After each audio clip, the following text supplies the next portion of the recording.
Passando pelas redes sociais esses tempos atrás, eu vi muita gente falando sobre gordofobia médica, se queixando que os médicos muitas vezes atuam de forma gordofóbica nas suas orientações, não respeitando as pessoas com sobrepeso e obesidade. E aí muita gente me perguntou o que eu achava a respeito disso. Naquela época eu fui pensar um pouco sobre o assunto e não quis me posicionar, mas eu resolvi gravar esse vídeo agora, trazendo realmente o que eu penso dentro disso, que parece ser um tema polêmico. Então vamos lá? Vamos falar sobre a gordofobia médica. Se você é novo por aqui e ainda não me conhece, meu nome é Gustavo, eu sou médico, sou especialista em cardiologia e clínica médica, tenho doutorado em medicina interna e sou professor universitário. Aqui no canal eu falo de tudo a respeito da medicina e das ciências da saúde, sempre de uma forma muito bem embasada cientificamente, mas simples, direcionada para você que é da área ou não. E nesse quadro aqui do canal eu não vou fazer uma grande revisão da literatura, nem nada sobre isso. Eu vou ter mais uma conversa aberta aqui com vocês a respeito da minha opinião sobre esse tema que tem gerado tanta polêmica. Bom, o que eu acho sobre isso então? A gordofobia, de fato, ela existe, tá? Então a gente não vai negar que isso não acontece. E esse movimento de aceitação do próprio corpo, esse movimento de mais acessibilidade é um movimento muito válido. A gente sabe que as pessoas obesas, elas têm um sofrimento social, seja pela questão do julgamento social, seja pela dificuldade muitas vezes em alguma poltrona pequena. Então, a pessoa com obesidade muitas vezes ela é marginalizada na sociedade. E o movimento de inclusão ele é muito válido. Então, a pessoa se aceitar do jeito que ela é, reconhecer os seus problemas, ter um mundo adaptado. Lógico que isso aí é muito válido e esse movimento ele é bem legal. Também vemos muitos médicos com um pensamento preconceituoso a respeito da obesidade. Vou dar um exemplo, uma paciente minha que eu atendi há 2 semanas atrás. Ela falou para mim no consultório que o médico que ela consultou anteriormente falou assim, você precisa tomar vergonha na cara, você precisa perder peso.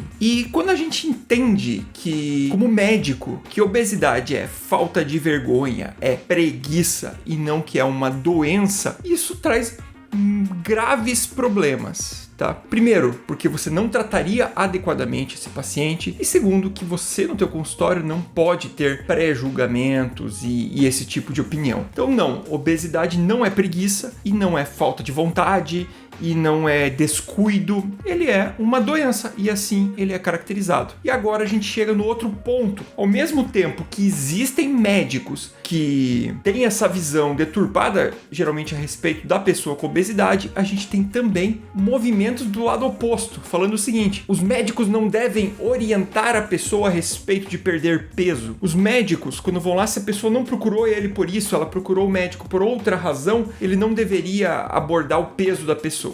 Aí, calma aí também, isso tá errado, sabe por quê? Primeiro, quando o paciente vai na minha consulta para fazer uma abordagem pontual, vamos imaginar, ele foi consultar lá comigo por uma arritmia cardíaca, e eu percebo que a pessoa tem um sobrepeso, eu tô identificando um fator de risco muito sério para várias doenças futuras. E eu, como médico, tenho a atribuição da promoção de saúde. Eu tenho que trabalhar com esse paciente e reduzir o máximo de fatores de risco para ele, mesmo que isso não seja uma queixa dele. Atuar orientando o paciente não é gordofobia, é promoção de saúde. Igual quando chega um paciente no meu consultório que ele fuma, eu vou lá e oriento ele que ele deve parar de fumar. Eu não tô sendo cigarrofóbico, nem nada disso, eu tô promovendo saúde. Tendo isso em mente, vou trazer uns dados para vocês aqui, só para vocês verem. Eu cheguei ao cúmulo de ver pessoas comentando na internet que obesidade não estaria relacionado com mais doenças, que nenhuma doença seria.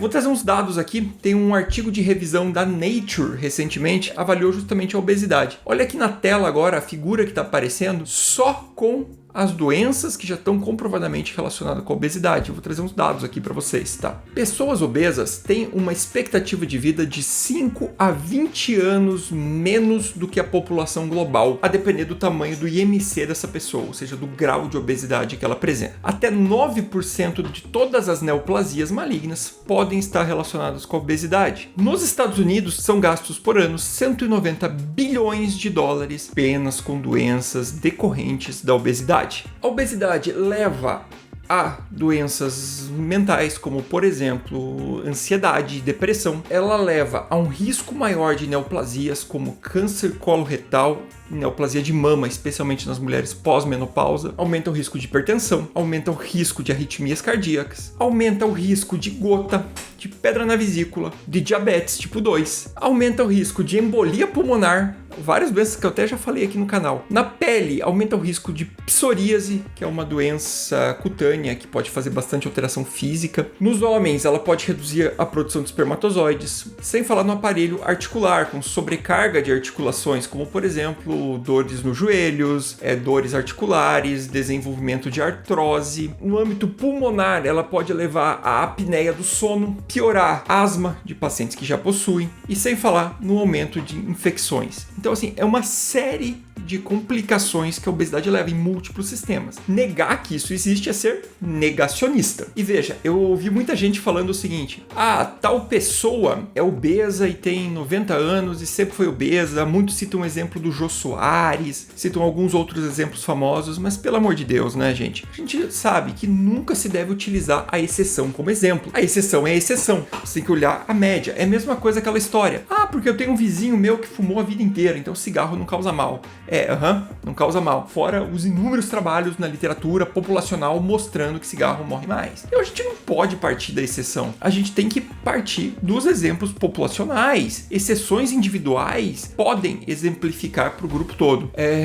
Tem um colega que gosta de dizer que a exceção é o exemplo do burro, né? Ou seja, quando você usa uma exceção para generalizar para o globo todo, isso não é algo inteligente a ser feito. Isso é induzir as pessoas ao erro. Vamos resumir aqui o que eu estava querendo dizer. Existe dois extremos aqui. Existe talvez a gordofobia médica, do negacionismo médico, que acha que a obesidade é apenas preguiça, que é falta de vontade, e nega a existência de todo um aparato, de toda uma tecnologia hoje que os colegas endocrinologistas utilizam para o tratamento da obesidade, e vírgula aqui, eu tô falando de coisas validadas cientificamente, eticamente comprovadas. Não tô falando de um monte de besteira que a gente vê no mercado aí sendo vendido que faz mal para a saúde. Tô falando de medicações validadas. Se você quer saber quais são elas, procure um endocrinologista de sua confiança. Uma delas eu cheguei a gravar vídeo já aqui no canal, clica aqui se quiser ver depois, que é o vídeo a respeito dos agonistas do GLP-1, mas enfim, negar isso é uma forma de negacionismo. Por outro lado, a gente tem um movimento pró-aceitação do corpo, que é um movimento muito legal, um movimento de inclusão, porém que algumas vezes acaba dizendo que a obesidade não é doença, que não é fator de risco. Isso aí também é negacionismo, já que isso aí está amplamente comprovado pela literatura. Tá certo? Vou deixar aqui na descrição o link do artigo da Nature, que faz uma revisão fantástica sobre a obesidade, sobre as novas medicações, sobre as novas terapias que se tem a respeito disso. E se gostou do vídeo, não esquece de deixar o like e compartilhar com pessoas que possam gostar. Isso é muito importante para ajudar o canal a continuar crescendo. E não esquece de se inscrever se ainda não for inscrito. Até o próximo vídeo. Espero que não apareça ninguém aqui agora xingando, né, Lucas? Não vai aparecer ninguém aqui. Vem dos dois lados agora. É sim, obesidade é preguiça. E aí vem os outros dizendo, obesidade não causa doença. Espero que não aconteça isso. Tchau.